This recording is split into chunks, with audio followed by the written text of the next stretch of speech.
चलिए आज एक सफर पर चलते हैं। कोई आज की दुनिया में नहीं, बल्कि 3,500 साल पीछे।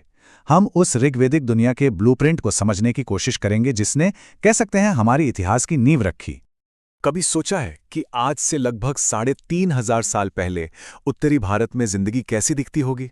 लोग कैसे रहते थे, क्या खाते पीते थे, उनके भगवान कौन थे, उनका समाज कैसा था? चलिए आज इन्हीं सवालों के जवाब ढूंढने निकलते हैं। अच्छा, तो इस सफर में हमारा गाइड कौन होगा? वो होगा ऋग्वेद, जो इंसानी इतिहास के सबसे पुराने ग्रंथों में से एक है। ये सिर्फ कोई धार्मिक किताब नहीं है, बल्कि उस प्राचीन दुनिया का एक जीता जागता नक्शा है। एक ऐसा नक्शा जो हमें मौका देता है कि हम उन्हीं लोगों की नज़रों से उनकी दुनिया को देखें। तो आज हम इस दुनिया को 5 हिस्सों में देखेंगे।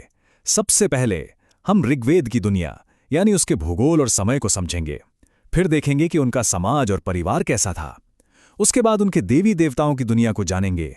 फिर समझेंगे कि उनकी इकोनॉमी मवेशियों पर कैसे टिकी थी। और आखिर में उनकी राजनीति और शासन व्यवस्था पर एक नज़र डालेंगे। तो चलिए शुरू करते हैं पहले हिस्से से, ऋग्वेद की दुनिया। देखते हैं कि आखिर ये सभ्यता कहाँ और कब बसी थी। तो हम बात कर रहे हैं आज से लगभग 3,500 साल पहले की, मतलब 1500 ईसा पूर्व से 1000 ईसा पूर्व के बीच का वक्त। ये कोई आम दौर नहीं था, बिल्कुल नहीं। ये एक ऐसी सभ्यता थी जिसका पूरा ताना बाना कबीलों, भजनों और प्रकृति के आसपास बुना हुआ था। कह सकते हैं कि इसी दौर में भारत के इतिहास की पहली ईंटें रखी गईं। और ये दुनिया थी कहाँ?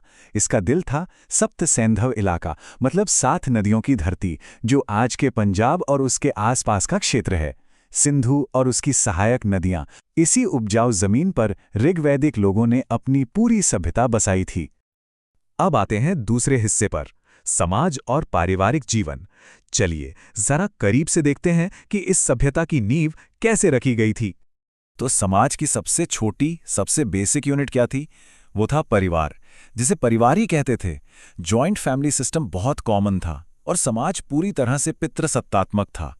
परिवार का मुखिया कुलप या गृहपति कहलाता था, मतलब पूरा सोशल स्ट्रक्चर रिश्तेदारी और गोत्र के आधार पर ही बना था। यहाँ एक दिलचस्प बात है, पुरुषों और महिलाओं के रोल में अंतर। देखिए, पुरुषों को ही पिता की संपत्ति विरासत में मिलती थी, वहीं दूसरी तरफ महिलाओं को मां के रूप में बहुत सम्मान दिया जाता था और वो धार्मिक रीति रिवाजों में भी हिस्सा लेती थी।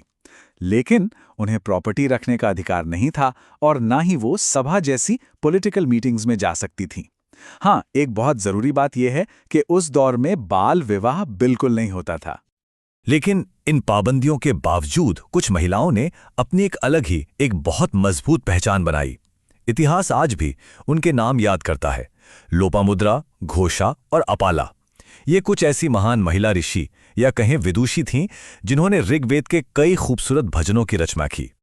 अगर समाज की बात करें तो शुरुआती ऋग्वैदिक दौर में ये मोटे तौर पर 3 हिस्सों में बटा था। ब्राह्मण यानी पुजारी और ज्ञानी लोग, क्षत्रिय मतलब योद्धा और राजा, और फिर थे बाकी के आम लोग।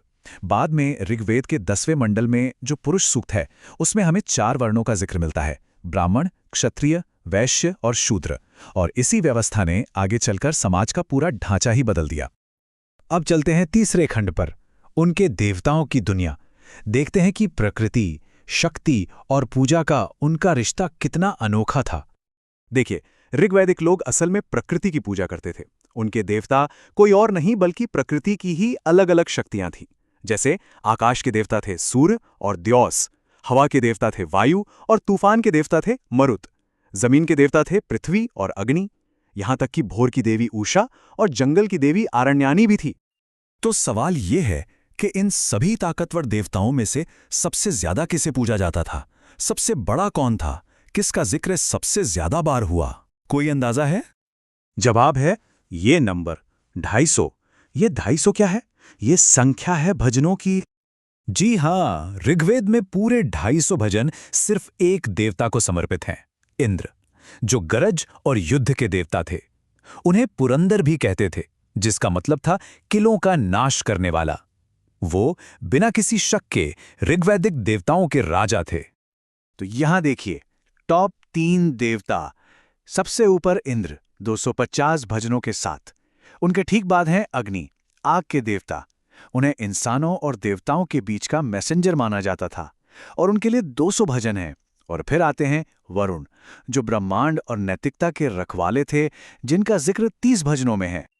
चलिए अब बात करते हैं चौथे हिस्से की, उनकी इकोनॉमी जो मवेशियों पर टिकी थी। देखते हैं कि धन, युद्ध और रोजी रोटी को लेकर उनका नजरिया कैसा था। ऋग्वैदिक काल में दौलत का मतलब सोना या चांदी नहीं था। दौलत का मतलब था मवेशी और खासकर गायें। जानकर हैरानी होगी कि ज्यादातर लड़ाइयां जिन्हें गविष्टि कहते थे, यानी गायों की खोज, वो असल में गायों के लिए ही होती थीं। जिसके पास जितनी ज्यादा गायें, वो उतना बड़ा आदमी। गाय की अहमियत का अंदाजा बस इस एक शब्द से लगाया जा सकता है, अघन्या। इसका मतलब है जिससे मारा ना जा सके। बस ये एक शब्द ही बता देता है कि गाय उनके लिए धार्मिक और आर्थिक दोनों ही तरह से कितनी ज्यादा कीमती थी। लेकिन जिंदगी सिर्फ जानवरों के आसपास ही नहीं घूमती थी।